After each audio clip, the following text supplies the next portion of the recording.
अस्सलामुअलैकुम रहमतुल्लाहि व बरकातुहू। बिस्मिल्लाहिर्रहमानिर्रहीम। आप तमाम दोस्तों को, मेरे सामीन को आपके अपने यूट्यूब चैनल एम देसी टेस्ट टिप्स में खुशामदीद कहता हूँ। दोस्तों, आज हम जिस नुस्खे की बात करेंगे ये एक तिला का बहुत ही आजमूदा और मुजर्रबुल तरीन और ख़ास नुस्खा है। यकीन जाने इस जैसा नुस्खा कोई नहीं है। इसको अगर आपने इस्तेमाल कर लिया तो ज़िंदगी में आपको कभी तिला लगाने की ज़रूरत नहीं पड़ेगी।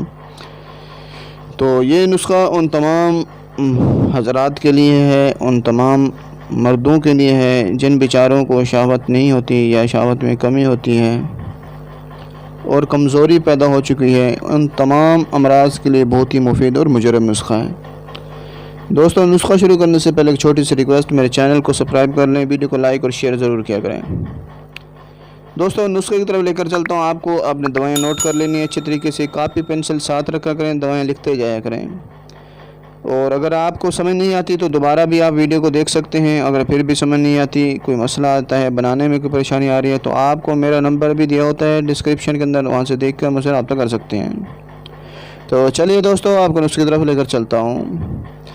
दवाइयाँ नोट कर लें। पहली दवाई सुमुल्फार 6 माशा, लौंग 1 तोला, जल बतरी 1 तोला, जायफल 1 तोला, रोगन कंजद 1 तोला। आपने सबको इतना बारीक पीसना है जैसे सुरमा होता है, सुरमे की तरह। अगर बारीक नहीं पीसेंगे तो मज़ा नहीं आएगा। आपने सुरमे की तरह बारीक पीसना है सुमुल्फार को, लौंग को, जलवतरी को, जायफल को। इन चारों दवाइयों को सुरमे की तरह बारीक खरल करना है। आप बारीक करल करके फिर आपने क्या करना है, इसके अंदर रोगन कंजद मिला लेना है। जो आपने 1 तोला रोगन कंजद लिया हुआ है उसको इसके अंदर मिला लेना है आपने। उसके बाद क्या करना है, 24 घंटे लगातार इसको 15 दिन के लिए ऐसी जगह दफन कर दें ज़मीन में जहां बोतल पर गर्मी पड़ती रहे। आप देखें कि यहाँ पर धूप पहुँचती रहेगी तो वहाँ पर आप इसको दफन कर दें। 15 दिन बाद आपने इसको ज़मीन बोझ से बाहर निकाल लेना है। ज़मीन से बाहर निकालेंगे तो ये मुकम्मल तौर पर तेल तैयार हो चुका होगा। आपने ऊपर से तेल को निथार लेना है और बाकी दवाई को ज़ाया कर देना है। अब इस तेल के अंदर आपने क्या करना है, जो मज़कूरा तेल आपने बनाया है, इस तेल के अंदर 1 तोला रेड आयोडाइड मिलाना है, रेड आयोडाइड ऑफ मरकरी।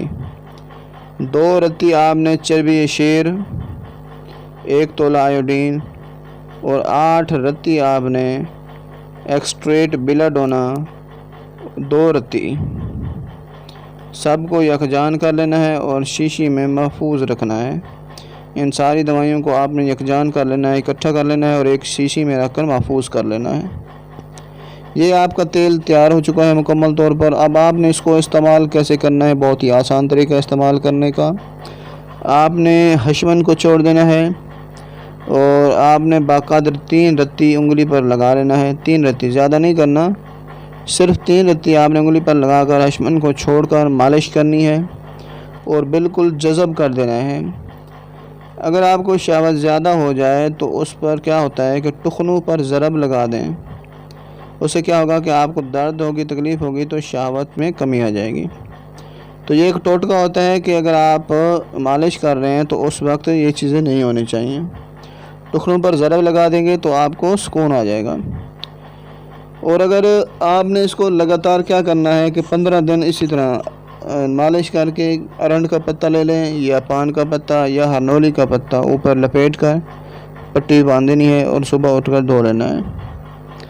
अगर 15 दिन इस्तेमाल के बाद फिर भी ज़रूरत रहे तो फिर 15 दिन बाद आपने क्या करना है, इसको इस्तेमाल करके 15 दिन देखें। अगर फिर भी ज़रूरत पड़ती है तो 15 दिन बाद फिर इस्तेमाल करें और अपने भाई को रखें दुआ में याद। अल्लाह हाफ़िज़।